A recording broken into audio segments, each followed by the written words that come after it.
When I was 12 years old, I went to a week-long scout camp with my troop. Our campsite was notably isolated from the majority of other sites, so even though there were hundreds of kids at the camp overall, there were probably 5 of us kids and 2 or 3 leaders in our site. I shared a tent with 2 other kids. Being the anti-scout that I was, I brought a full-size cot to sleep on, while the other kids slept on the ground. I'm a horrible sleeper in any conditions, other than my own bed, so I've always taken sleeping pills when I go camping. I sometimes have strange reactions to them, where I don't sleep well and have dreams confused with reality. On our final night at the camp, it was storming with lightning everywhere. We were in a creeped out mood, telling scary stories before trying to go to sleep. I couldn't wait to go home the next morning. I took my pills and somehow managed to fall asleep. I woke up a few hours into the night. I opened my eyes, and in the darkness, I could barely make out the crouched over figure of a tall man. I'd woken up because he was gently grabbing my leg. He didn't look like any of my leaders from what I could tell. Confused and groggy and horrified, I said, "What?" The figure remained silent. After a week on these sleeping pills, I knew how they could make me confused. I closed my eyes hoping that it was just the pills combined with the night of scary stories. I felt the gentle grip on my leg once again. The figure was still standing there. "What?" I said again, this time a little more panicked. Suddenly, still without a word, the man leaned down onto the ground next to me, where I couldn't see because I was elevated. I couldn't hear anything strange happening, but I was filled with so much terror that I couldn't even bring myself to peek over the edge of my cot. I was still unbelievably tired and confused, and in my frightened stupor, I convinced myself that the sleeping pills were causing me to blend nightmares with reality. I drifted in and out of a horrified semi-sleep for the rest of the night, wondering what really had happened. I never recalled hearing anything notable or seeing the man leave the tent. Once the sun began to dimly light the tent, I mustered the courage to look over the edge of the cot. The kid next to me was fast asleep and appeared to be unharmed. If this were all there was to the story, I would dismiss it as a weird reaction to my sleeping pills. But then the next morning over breakfast, the kid who had been next to me fucking asked me, and our tent mate, if somebody had come into our tent overnight. The other tent mate said he had assumed one of us was going to pee and had gone back to sleep. When we all confirmed that none of us had gotten up in the night, we started freaking out, begging our leaders and the other scouts for them to admit that one of them had played a joke on us, or that they had a history of sleepwalking. Nobody ever had any idea what we were talking about.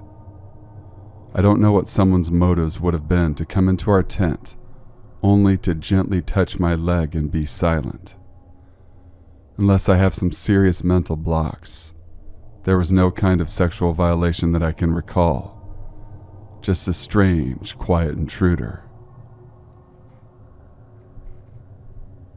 Story number 2. So one summer a few years ago, my friend and her boyfriend, now husband, decided to go to Ontario to visit friends and family. While we were there, we made the decision to camp over the weekend by one of the many lakes scattered throughout the province. One campground they had been directed to by friends was beautiful but absolutely packed with holiday goers, and if you're anything like them or myself, you find the more solitude provided by the campground, the better.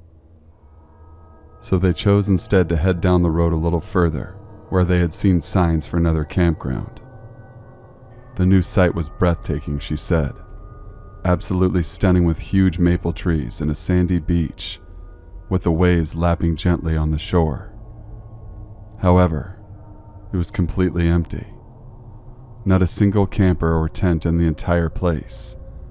They just couldn't understand why people were choosing to shove themselves into a packed campground, while another perfectly acceptable location was just a few kilometers down the road. They didn't mention much more of it after that, and simply paid for the night and set up a tent, while going about their evening business. We hung out around the fire, talking of the lovely surroundings. She told me they went to bed roughly at 11:30 p.m., just after dark. My coworker awoke in the middle of the night to a strange feeling. She knew something was wrong but couldn't put her finger on it immediately, in her sleepy haze. She lay there in the pitch black for a while, and rather than drifting back to sleep, her feeling of unease grew as she was pulled further awake. Suddenly she realized what was wrong. There was breathing, extra breathing.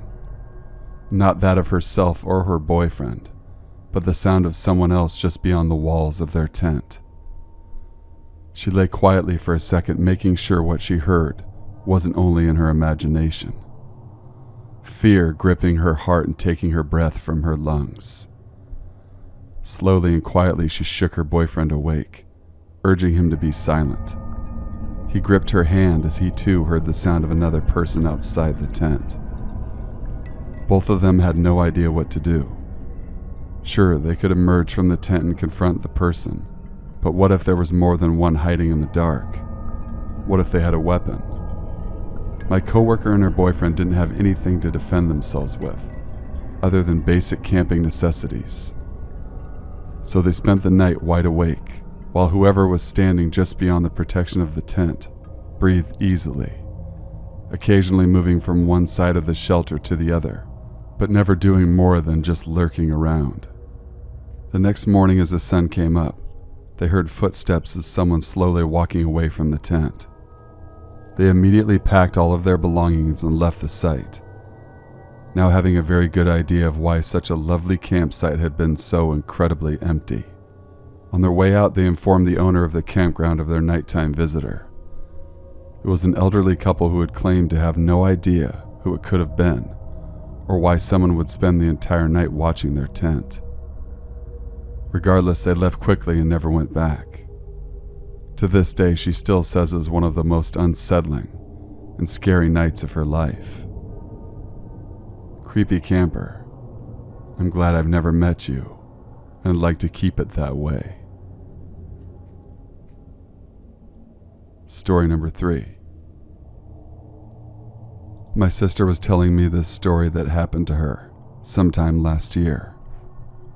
We live in Australia, and my sister, her boyfriend, and some other friends of hers went for a camping holiday in Tasmania. They had hired camper vans to get around and were driving in a pretty rural area, basically in the middle of nowhere. My sister and her friends found a nice beach and decided to camp there for the night. It was 4 or 5 o'clock when they were settled. A van was already parked on the beach before them, roughly 40 meters away, but that stage they didn't care. They did notice, though, that a figure which looked like a man was sitting in the back seat of the van completely still and didn't seem to be moving around much, except for some small motions. Once again, they weren't too worried and they thought it was some random guy perving on them while they were at the beach. As it grew darker and later, a friend of my sister started to get a little paranoid. After all, this guy had been sitting there for a couple of hours now, just staring at them. They had come up with several theories as to what this guy was up to, if he needed help or something, or if this guy was just plain old fucked up. It was 10 o'clock now, and everyone was getting very nervy, and people were thinking about driving off and finding another place to spend the night, but they decided to stay a little longer. One of them was feeling pretty brave, so he went up to the van with a flashlight, at a distance while the others shone the headlights into the van to take a closer look. So they saw this guy just sitting still, with heaps of sheets of weird black plastic everywhere, in the back seat with him. In the end, everyone was just too creeped out, so they eventually drove off. But to this day, nobody knows what he was doing there, or planning to do. Trust me, it sounded a lot more scary when she was telling me, so I'm just trying to recount the story.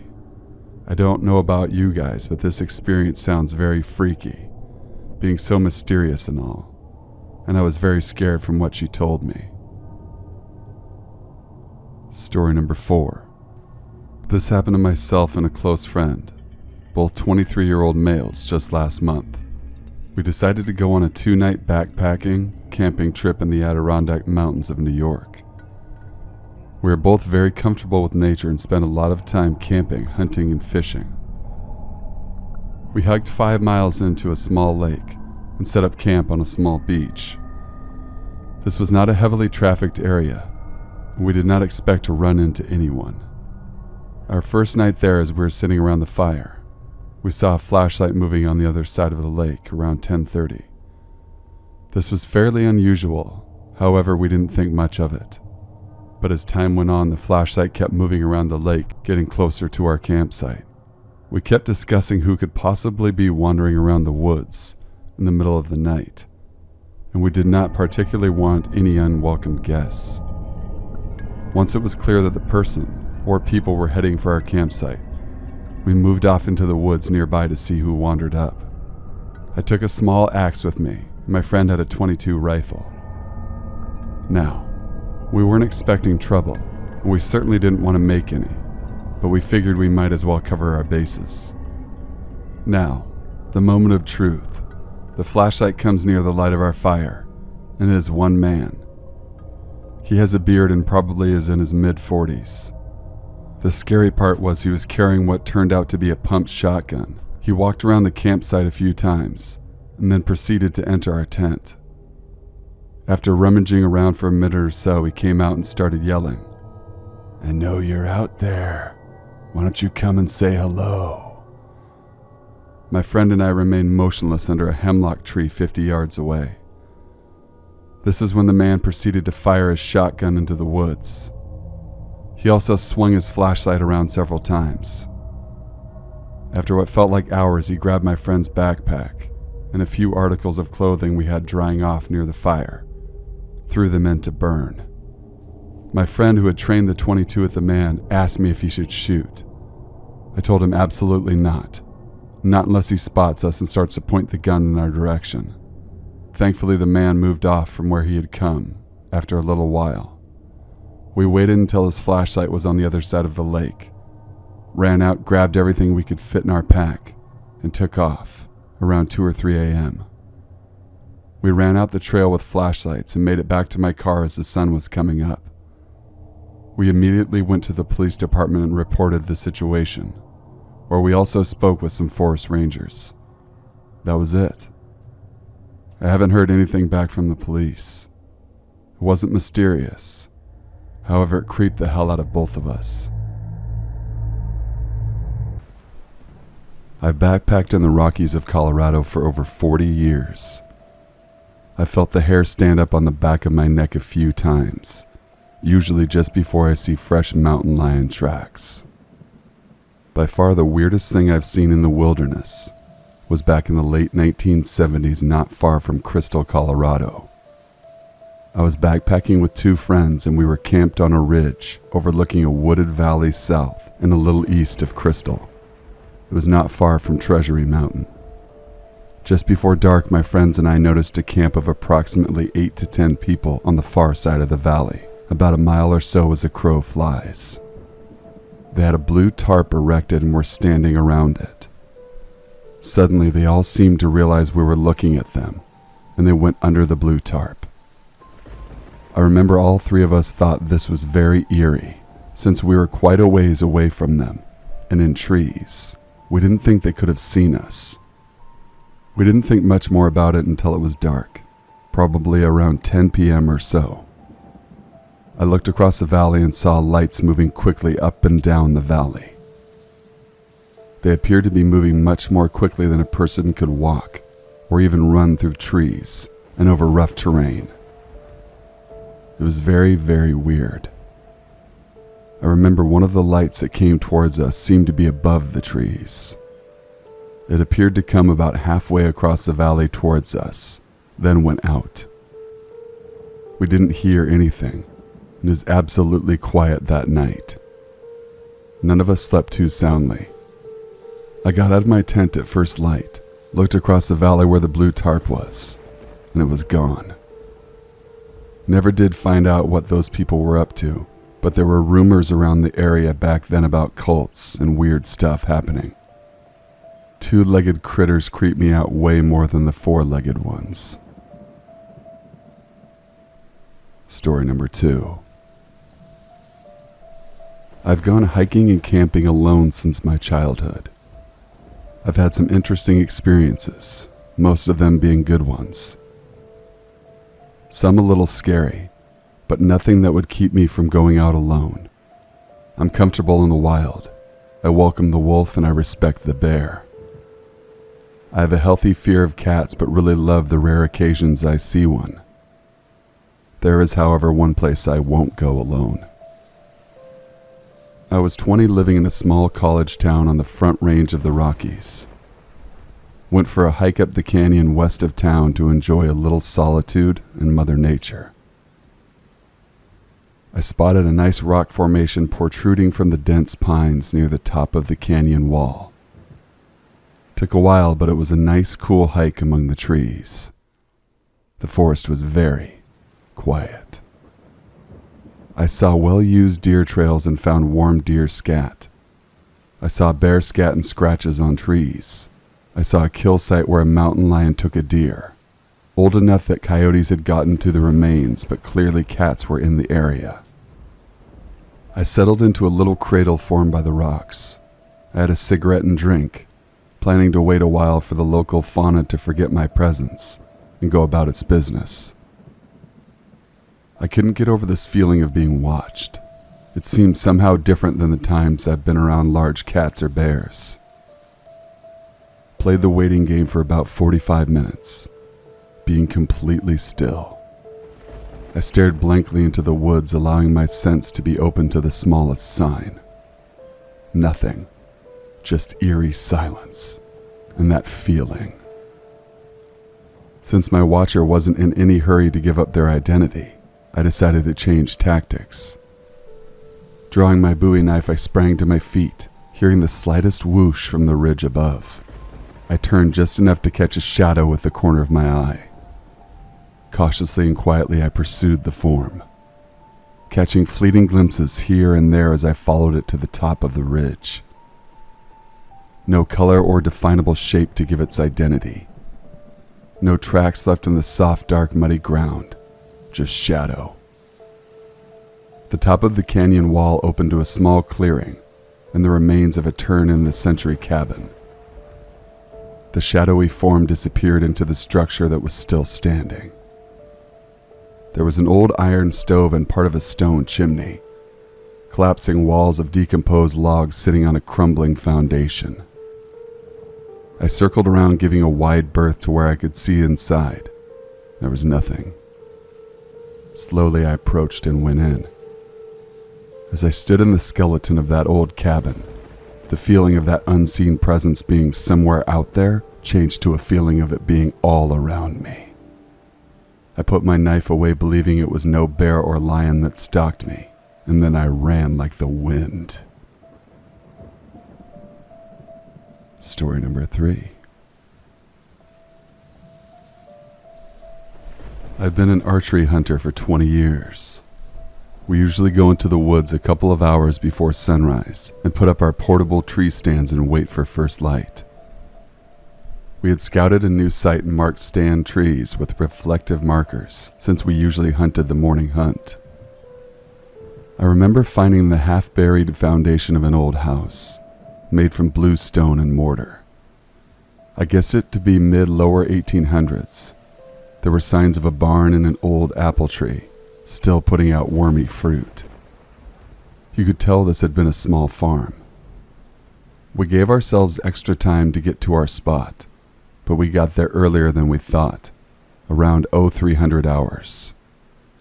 I put up my stand and sat in the mid-October coolness of the night, listening to the night sounds of the woods. I know the death screams of rabbits. I know the lonely calls of feral dogs and coyotes. I've heard most everything in the woods at night that swims, flies, or goes on 4 feet. I remember getting this slow unease creeping upon me. My sweat ran cold down my spine, and I began to look around, trying to identify what was making me so tense. My mind began to put form and shapes to every tree and clump of bushes. My heart rose into my throat. There were no animal sounds. The night was so still, and then the half moon came from behind the clouds. The sound started immediately. Behind my stand about 20 yards out, it sounded like screams, but not ripped from anything human. It slowly moved through the woods, but not crashing or breaking sticks or rustling leaves. The screams slowly moved around me, coming from ground level, but nothing was visible, always just out of my sight or invisible. I was terrified to the point I could not move. I wanted to get down out of that stand and run away, anywhere but there. It was driving me mad. I had to get away. I wanted to jump the 20 feet to the ground and risk a broken leg just to get as far away as I could. The scream continued. It seemed like forever, slowly half circumventing the small clearing I had my stand in. The sound would rise and fall, sometimes choking off then resuming a second later. It moved slowly down the hill towards my brother's stand, not abating or ceasing. There were no sounds other than the screaming, no sounds of struggle, just the unbelievably loud screams of terror and torment. I heard it go down into the hollow where my brother was, then up the far side of the gully and up the mountain, and then fade away into nothing. When the sound ends, I realize that 2 hours had passed, and it was coming up to shooting hours. I could move again, but I was shaking. I opened my water bottle and drank some water, nearly choking on it. I waited, trying to calm down. Finally, I was calm enough to get down out of the tree stand. I waited with my gear ready to bolt.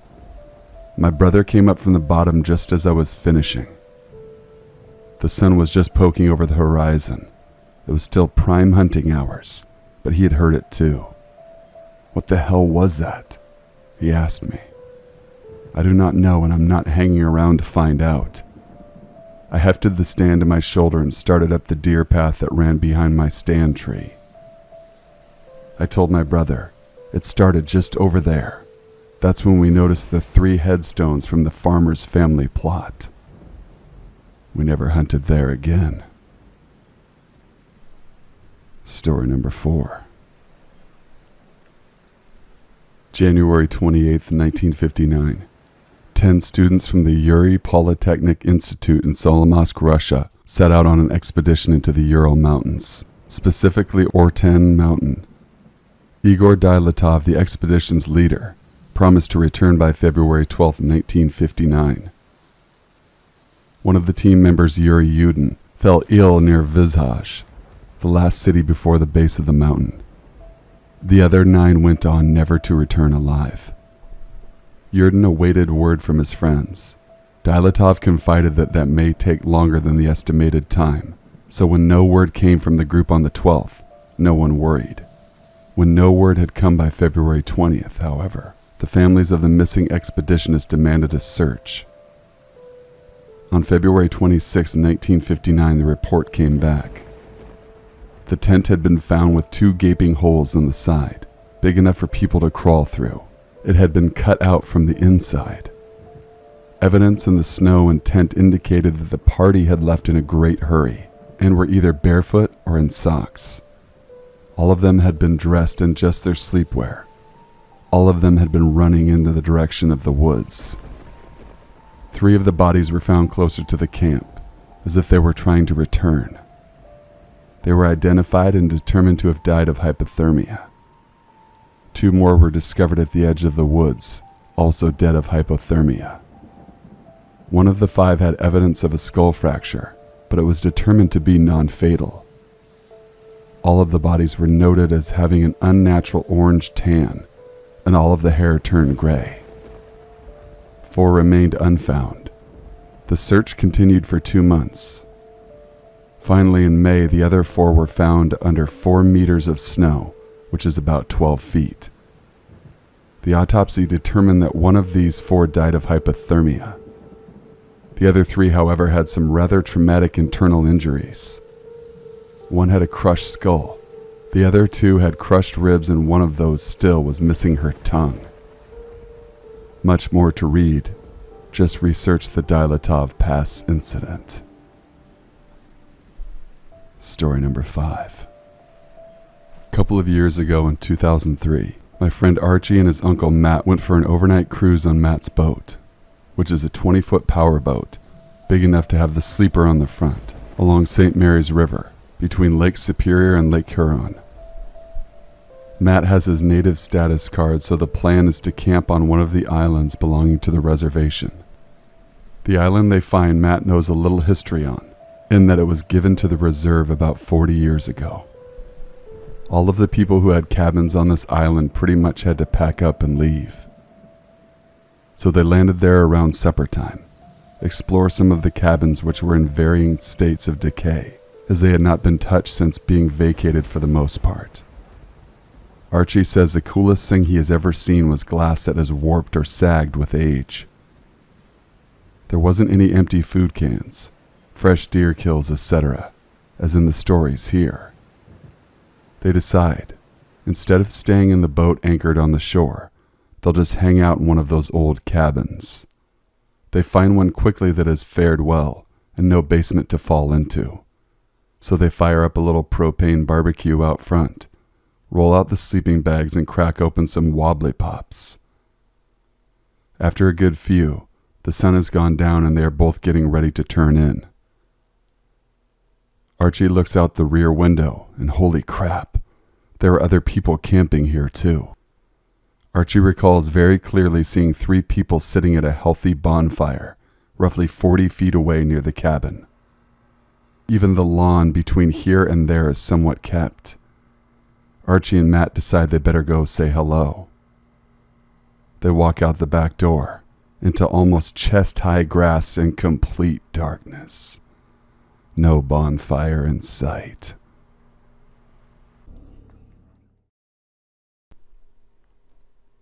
My cousins live in North Dakota, and I spent the winter break there freshman year in college. We were at a friend's house one night, drinking in her basement with some girls. It was really late, around 3 a.m. I was falling asleep, so I decided to walk home. They live in a desolate area with lots of snow, and it gets very cold, especially at night, but the houses weren't too far apart, and when the moon is out it seems light. The path we always take is straight behind the house through some wooded areas, then more open land. I was shuffling home through the snow with my head down. I look up and to my left at 10 o'clock, probably 75 yards away, is another figure walking in the opposite direction. I saw him a split second before he saw me, and when he did, he kind of jerked his arms and shoulders up a little, obviously startled from the sight of me, as I was of him. I laughed out loud for some reason, just from shock or something, and gave him a little wave like, "Oh, you startled me. Haha, sorry." He just stood there and stared at me. I thought he was going to say something for a second, and so I was stopped to just look at him. He had a full face ski mask on, and I could tell it was a dude because he was very tall, but he didn't say anything. So for what felt like forever, it's just me and some stranger in a ski mask, looking at each other in the desolate woods, in the middle of winter, at 3 a.m. A huge chill went up my spine and a voice said, "You need to get the fuck out of here, right now." I turned and started walking as fast as I could home. I've never been that scared in my life. I was a little drunk, stoned, and very paranoid. I imagined me walking home from the opposite perspective, and the man is running up from behind with an axe. So I literally just screamed and started sprinting as fast as I could all the way home, thinking that this guy could easily follow my tracks in the snow, and then I'm going to get murdered. Luckily I didn't, but I don't think I'll be visiting those woods again anytime soon. Story number 2. I'm not sure if it counts as another human being, because we didn't positively identify anyone, but a few years ago my friends and I were staying in a small cabin. My dad had a cabin on a remote piece of land in the Idaho wilderness. The nearest town was probably 50 miles away, and the nearest active road that wasn't an old logging road was about 2 miles from the cabin. My friend and I had been bullshitting and laughing in the cabin in our bunks, and it was about midnight. We had turned off the lantern and were trying to fall asleep when we heard something that sounded like something had scraped the door. We both lifted our heads up and mumbled a conversation of, "Did you hear something?" "Yeah." Then, in the middle of nowhere in this remote cabin, someone starts knocking on the door. Doesn't say anything, just knocks.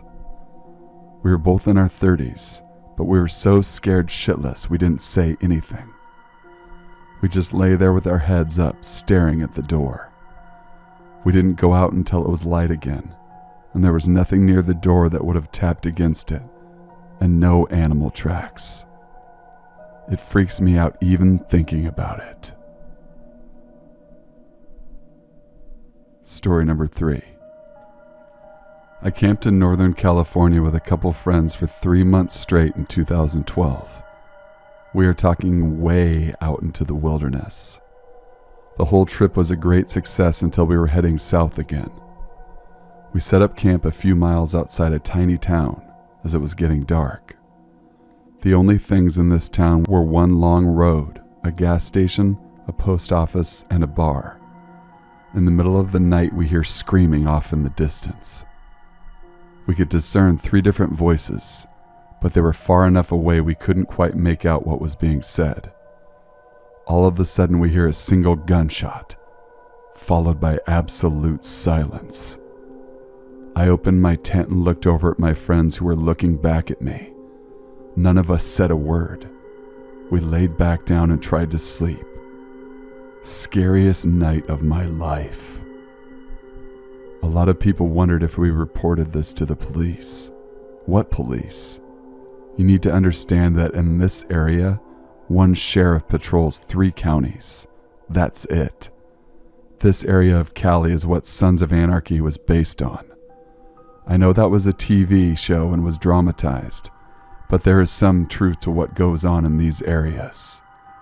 The sheriff is most likely in the pockets of the drug runners.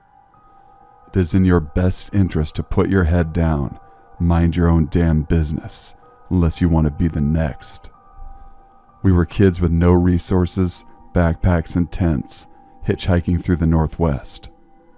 It would have been so easy to make us disappear next. Story number 4. A friend and I were scoping out an area for hiking because we were both new to the area. It was probably 6 p.m. but pitch black because it was the dead of winter when it gets dark at 4 p.m. We drove down a dead-end dirt road to try to find a trailhead we had heard about. The road is probably 2 to 3 miles long, and we don't see anything on our way down. We get to the dead end and turn around to head back out to the main road. About halfway from the dead end to the main road, we see a man standing at the edge of the road in tattered clothes and covered in dirt carrying a shovel, staring us down. My friend and I both held our breath until we were back in town and asked each other if we saw the same thing. Story number 5.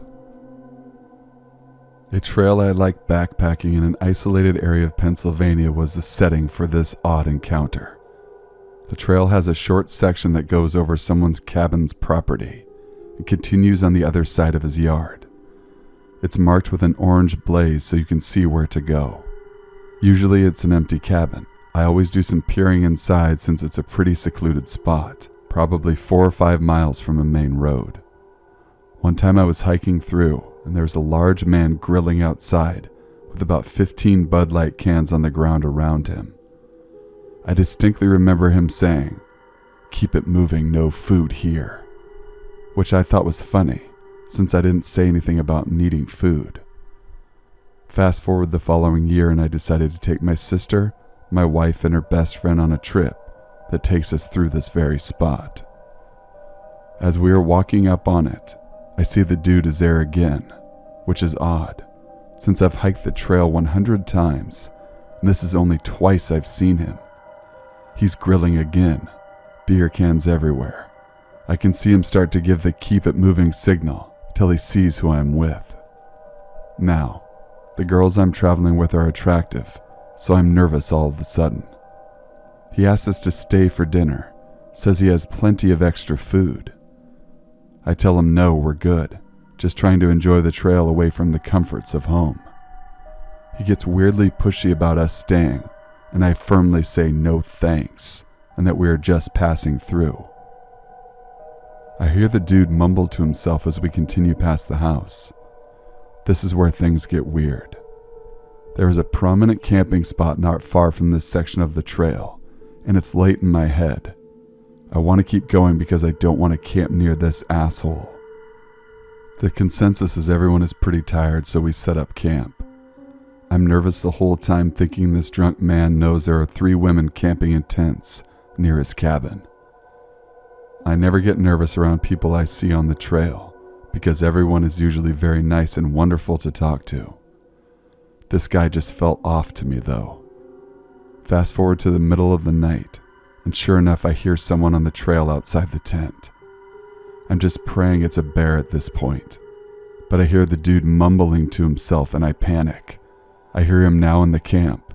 He's going through our shit and is pissed drunk. Fuck. Okay, think. I realize I have a blowhorn on my pack I use on the trail to scare animals off. So I unzip the tent and slowly roll out. Dude is fumbling around and it's scary as hell because it's the middle of the darkness in the middle of nowhere. I start to run towards him and blow my air horn repeatedly, and it's loud as shit. Everyone in their tent starts screaming. The dude nearly shits his pants and starts bumbling the fuck out of there. Everyone is so shaken up at this point. We pack up and night hike out of there. Worst experience I've ever had. Story number 5. I was on my wife's family ranch, which is about 1,000 acres. I was scouting deer as it was deer season. I had my rifle slung on my back as I was walking through the woods. As I walk out of the woods onto one of 2 dirt roads into the property, I saw 2 strangers sitting on the back bed of their white pickup truck. They had rifles in their hands. I approached them with a friendly wave. As I approached them, I kept my rifle slung on my back so not to threaten them. I asked them how they were doing and what they were hunting. They said they were doing fine and looking for deer. I then noticed 6 or 7 beer cans on the ground. They asked me the same thing, and I told them that I was good in scouting deer as well. Here comes the hard part. I asked them how they got onto the property. They began to mumble and asked me the same question. I politely told them that my wife's family owns the property. I then told them they should leave. I told them to have a great day and started walking backwards. After about 20 yards, I turn around and start walking very briskly. I heard 1 shot in my direction. I hit the ground behind a bush and another shot rings out. I hear that whiz. I immediately position myself to fire on them. I see one guy packing up his gun into the back bed of the truck. I take aim at his right leg and fire. I get up and start running into the woods. I hear screaming. After 20 minutes, I get back to my Tahoe, call the game warden and the local sheriff. They come out after about 30 minutes and these poachers were gone. I told them all the details and descriptions and said I think I shot one of them in the leg. The next day I get a call from the sheriff saying they had a guy in the local ER with a gunshot wound to the leg. He sent me a picture via text, and it was the guy I shot. He survived and got 4 years in prison because that was his first felony. They never found the other guy. Story number 6. I used to often spend my summers bouldering with my friends by a relatively large forest that was about an hour and a half away from where I used to live. We used to spend some of the nights camping out there just to save some travel costs and time. Anyway, I think this was roughly like the third or fourth time we were out there camping. My friend had left all her climbing gear in her rucksack just outside her tent, or we definitely thought she did anyway. The next morning we found her boots, a few clothes, and all her chalk powder had disappeared. We figured that it could have been completely feasible that she had misplaced it, although we were quite sure that they were next to her tent. We didn't really want to believe that they were stolen. Anyway, we didn't read too much into this and just stupidly said to ourselves that perhaps she had left it by the boulders and some animal took an interest. I know it sounds stupid, but it was very reasonable to us at the time. Anyway, fast forward a year. We're at the same spot as usual, sitting by the tent and chilling after having some food. Mind you, it is pitch black outside, and only the camp area is lit by fire. I go somewhere a bit out of sight for a slash, and what do I see?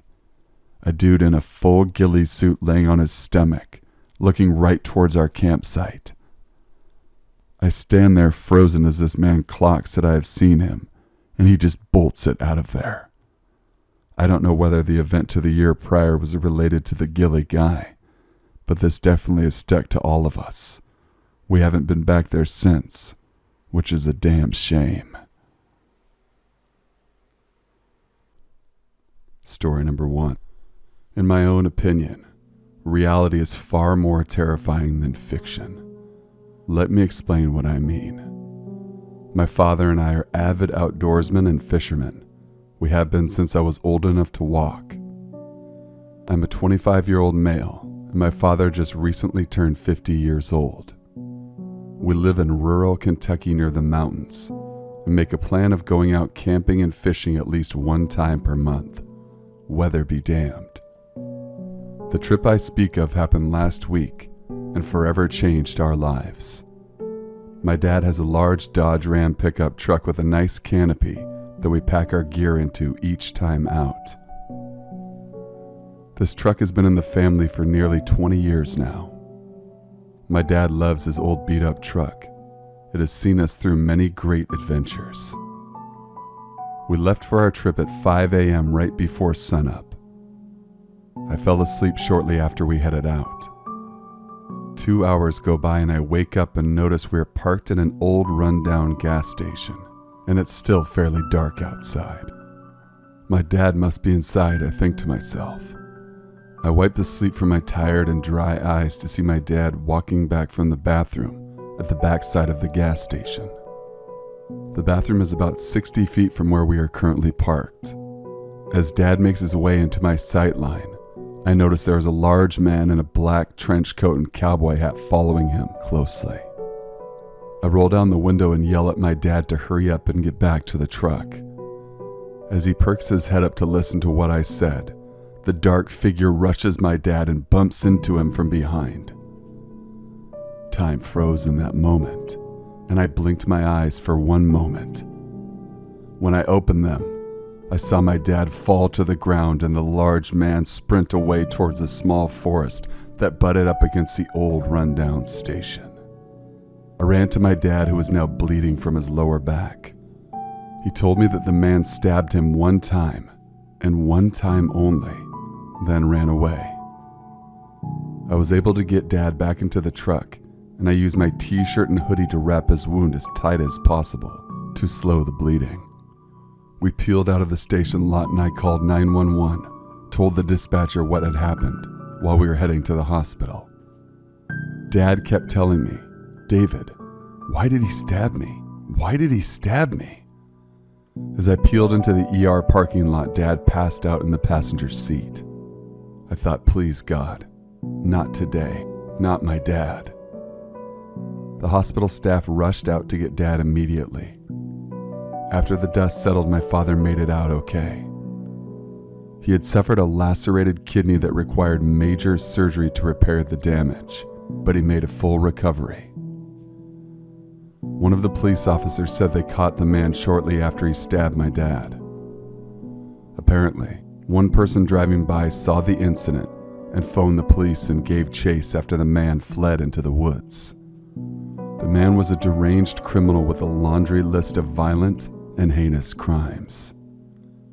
My dad and I both carry concealed weapons after that day, and will never be as vulnerable as that day, ever again. Story number 2. Summer of 2018 was absolutely insane.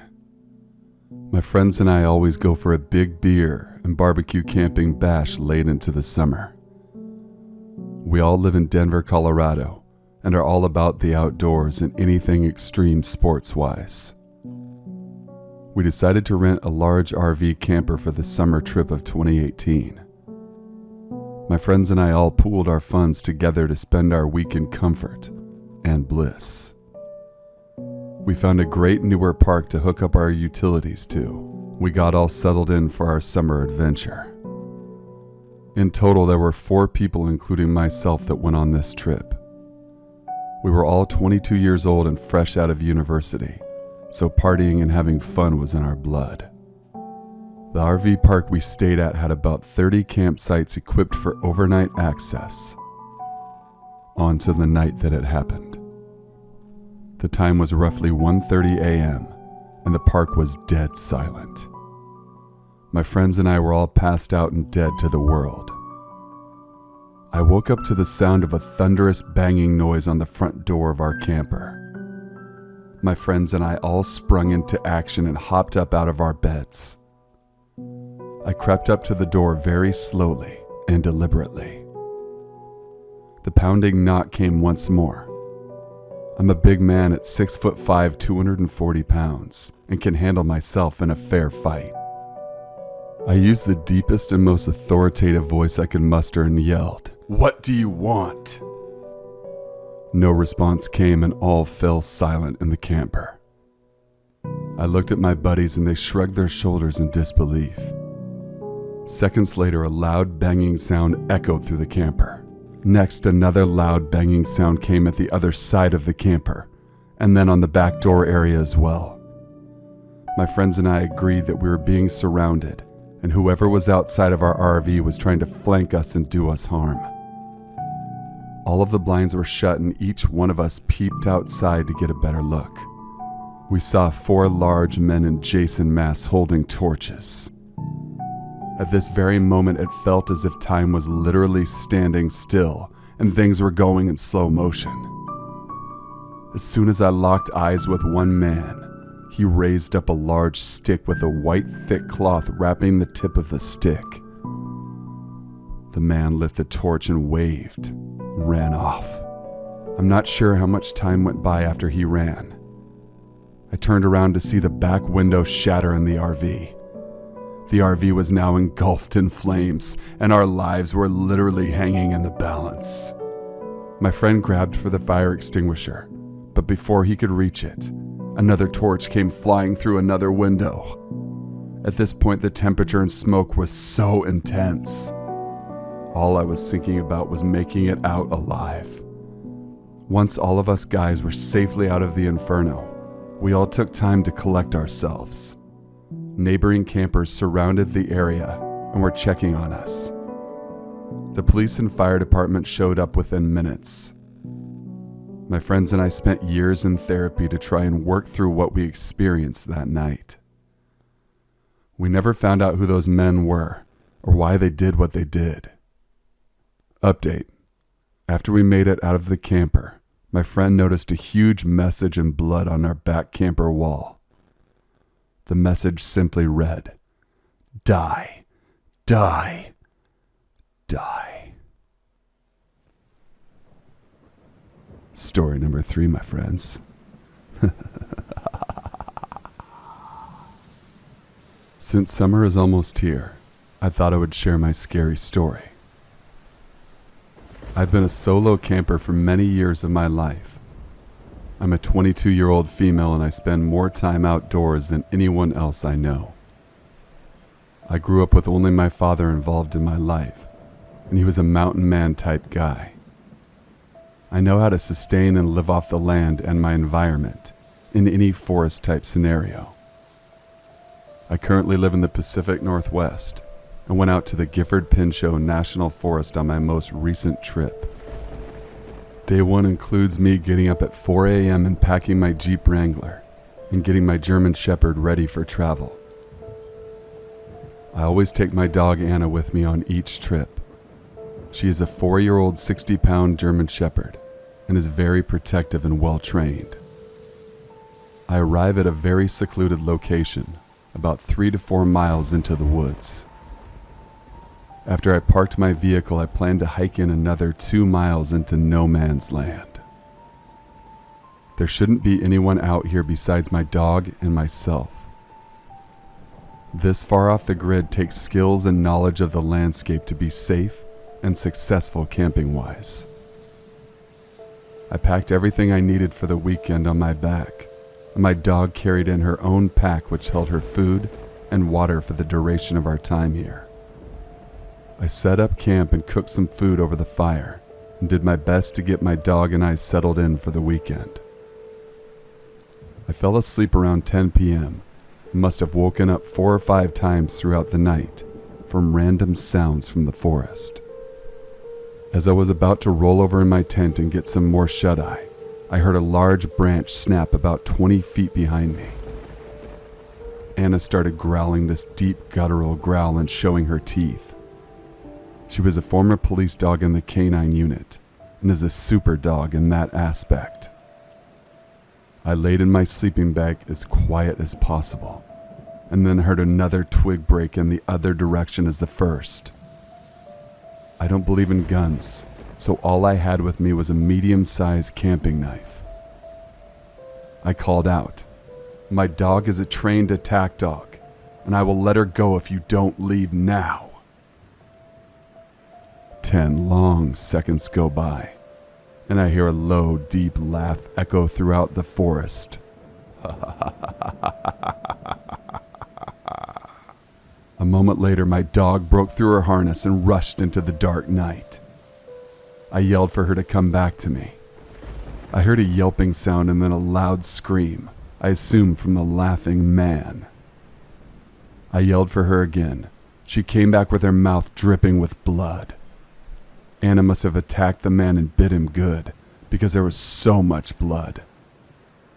I decided to quickly pack up our stuff and get the hell out of there as soon as possible. I had my pack on and Anna in tow, and then I hear twigs snapping again behind us. We were being chased.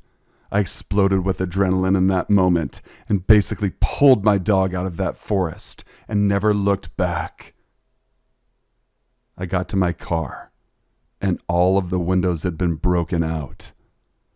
I threw everything in the car and peeled out of that parking lot. Thank you guys for watching and listening. Please be sure to leave a like, comment, share, and subscribe for future content. Email your true scary stories to thesinfulsavant@gmail.com. I will leave a link to my email in the description box below as well. If you guys want this horror channel to continue, I need stories. And comment below your theme ideas as well for upcoming videos. I want your guys' input. Until we meet again, stay sinful.